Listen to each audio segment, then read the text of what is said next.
ৰাষ্ট্ৰীয় ভোটাৰ দিৱসত সংগীত শিল্পী তৰালী শৰ্মাৰ ভোটাৰলৈ শুভেচ্ছা। নাগৰিক সচেতন হলেহে গণতন্ত্ৰ শক্তিশালী হ'ব। উত্তৰ গুৱাহাটী মহাবিদ্যালয় খেলপথাৰত কামৰূপ জিলা প্ৰশাসনে আয়োজন কৰা ৰাষ্ট্ৰীয় ভোটাৰ দিৱসত ভাগ লৈ সুকণ্ঠী গায়িকা তৰালী শৰ্মাই কৰে এই মন্তব্য।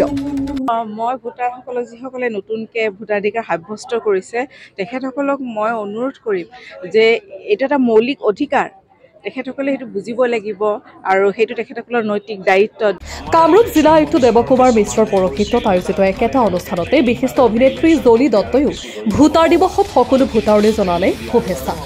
সজাগতা আপোনালোকৰ সময় যিমান ল'ৰা ছোৱালী আছে এই সজাগতা এটা তেওঁলোককো যাতে। বৰ্তমান ভোটদানৰ হাৰ বৃদ্ধিত সন্তোষ প্ৰকাশ কৰি অভিনেত্ৰীগৰাকীয়ে নিৰ্বাচনত সঠিক প্ৰাৰ্থীক ভোট দিয়াৰ আহ্বান জনায়, যিয়ে আমাৰ ৰাজহুৱা সুবিধা আৰু অসুবিধা গুৰুত্ব দিয়ে।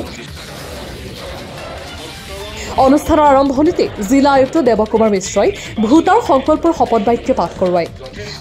আজিৰ ভোটাৰ দিৱসত জিলাৰ কেইবাগৰাকী ভোটাৰ আৰু BLO ফুলাম গামোচা আৰু গছপুলিৰে অভিনন্দন জনায়।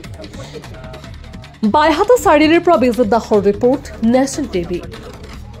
যি নেশ্যনেল ভোটাৰ্ছ ডে সেই উপলক্ষে আজি এই অনুষ্ঠান উত্তৰ গুৱাহাটীত আয়োজন কৰিছে, গতিকে তাত উপস্থিত থাকি আনন্দ পাইছোঁ। প্ৰথম কথা হৈছে কি যিখিনি নতুন ল'ৰা ছোৱালী নতুনকৈ তেওঁলোকে ভোটাধিকাৰ সাব্যস্ত কৰিব পাৰিব 18 বছৰৰ পিছত, তেওঁলোকক শুভেচ্ছা জ্ঞাপন কৰিছোঁ প্ৰথম।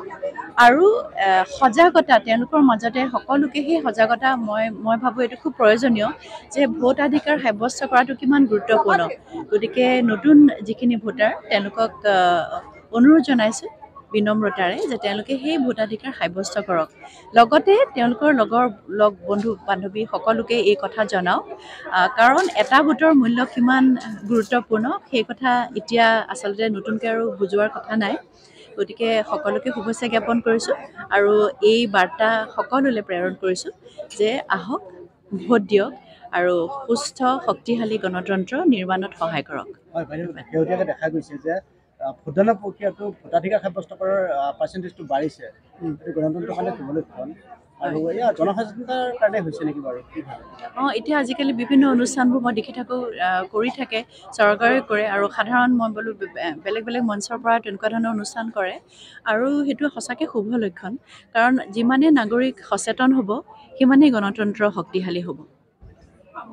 যিসকলে নতুনকৈ ভোটাধিকাৰ সাব্যস্ত কৰিছে তেখেতসকলক মই অনুৰোধ কৰিম যে এইটো এটা মৌলিক অধিকাৰ, তেখেতসকলে সেইটো বুজিব লাগিব আৰু সেইটো তেখেতসকলৰ নৈতিক দায়িত্ব। দেশ এখন কোনে চলাই নিব বা আমাৰ যিখিনি দৰকাৰ, আমাৰ যিটো কণ্ঠ কণ্ঠটো আচলতে ভোটদান কৰাটো আমাৰ কণ্ঠ। গতিকে সেই ভাল বেয়া আমাক কি লাগে কি নালাগে এই গোটেইখিনি সাব্যস্ত কৰিবলৈ হ'লে আমি ভোট দিবই লাগিব আৰু ভোট দি আমি আমাৰ দেশখনৰ কিবা এটাতো অৰিহণা যোগাব পাৰোঁ আৰু এইটো এটা প্ৰধান দায়িত্ব, নৈতিক দায়িত্ব। গতিকে নতুনকৈ যিসকল ভোটাধিকাৰ সাব্যস্ত কৰিবলৈ সক্ষম হৈছে তেখেতসকলক মই অনুৰোধ কৰিম যে তেখেতসকলে যাতে ভোটটো দিয়ে আৰু যিসকল আমি সকলোৱে অকল তেখেতসকলক ক'লেই নহ'ব, আমিও আমাৰ ভোটাধিকাৰ সাব্যস্ত কৰাটো খুবেই দৰকাৰ।